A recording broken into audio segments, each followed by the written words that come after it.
জেলায় অ্যাডজুডিকেশন 8,28,080 জন ভোটারকে নিযুক্ত করতে হবে। সাধারণ ভোটারদের কোনো মতেই বাদ দেওয়া যাবে না।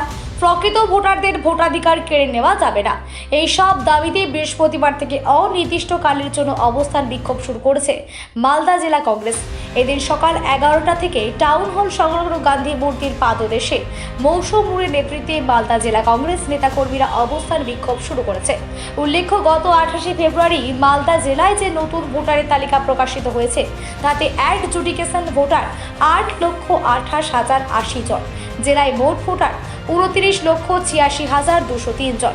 সদ্য প্রকাশিত ভোটার তালিকা থেকে বাদ গেছে 2,20,153 জন, যার মধ্যে খসড়া তালিকায় বাদ গিয়েছে 2,01,873 জন ভোটারের নাম।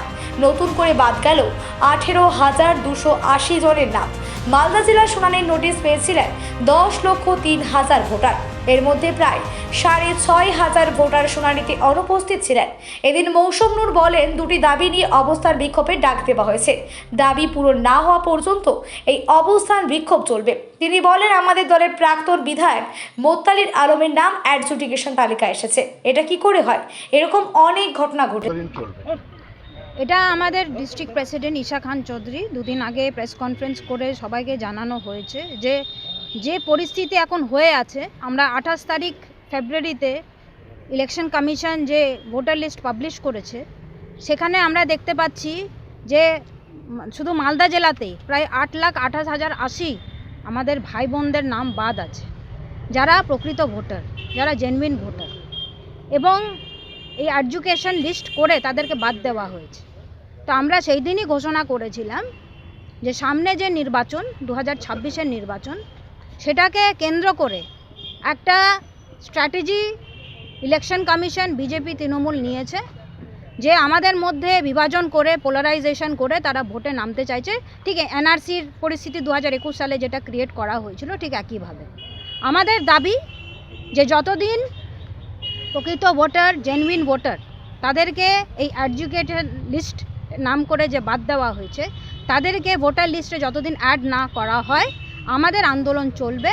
আমরা অবস্থান বিক্ষোভ আজ থেকে মালদা জেলা কংগ্রেস শুরু করলাম এবং অনির্দিষ্টকাল অবধি আমাদের চলবে। যতদিন ভোটারদেরকে এডুকেটেড লিস্ট থেকে ভোটার লিস্টে যতদিন অ্যাড না করা হয় ততদিন আমাদের আন্দোলন চলবে। এবং আমাদের পাশে একজন আমাদের এক্স এমএলএ মুত্তাকিন আলম, জিয়ারুল রহমান, এক্স জেলা পরিষদের উনি ক্যান্ডিডেট ছিলেন আমাদের। এরকম আমাদের প্রচুর লিডারশিপ আছেন এবং সাধারণ মানুষ, সাধারণ কর্মী, খেটে খাওয়া মানুষ, নিরীহ মানুষ, তাদের নাম এই এডুকেটেড লিস্টে করে দেওয়া হয়েছে। এবং তারা, আমরা দেখেছিও, তারা হিয়ারিং অ্যাটেন্ড করেছিলেন, বারবার করে ওনাদেরকে হিয়ারিংয়ে ডাকা হয়েছিল, অথচ ওদেরকে বাদ দেওয়া হয়েছে।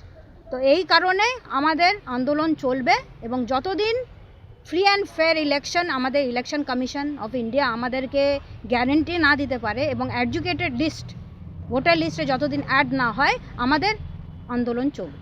এই যে আপনি তো অনেক দিন ধরে ইলেকশনে লড়েছেন, এই ভোটার লিস্টের নাম করে এত লোককে বাদ দেওয়া, এটা কি অতীতে ঘটেছে? এটা কখনোই ঘটেনি। 2002 সালেও আমরা শুনেছি, এর আগেও আমরা শুনেছি, অনেক বছর ধরে এসআইআর চলছে, কখনো এরকম গণ্ডগোল হয়নি। এর পাশের আমাদের বিহারে স্টেট ইলেকশন হলো, সেখানে এসআইআরও হয়েছে, কিন্তু লজিক্যাল ডিসক্রিপেন্সির নাম করে মানুষকে হয়রানি করা হয়নি।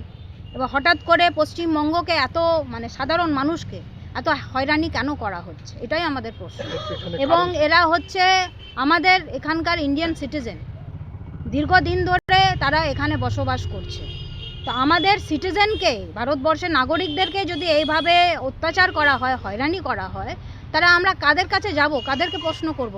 এটার রেসপন্সিবিলিটি, অ্যাকাউন্টেবিলিটি কে নেবে? এটা আমাদের প্রশ্ন। এটার কারণটা কি মনে হচ্ছে? এটার কারণ একটাই, যে সামনে 2026-এর বিধানসভা নির্বাচন, এবং বিধানসভা নির্বাচনে মানুষকে এমন একটা পরিবেশ পরিস্থিতিতে ফেলে দেওয়া যাতে মানুষ ভয় পেয়ে, আতঙ্কিত হয়ে যাতে ভোটটা দেয়, এবং ভোট পোলারাইজেশন যাতে হয়ে যায়, বিভাজন যাতে হয়ে যায়।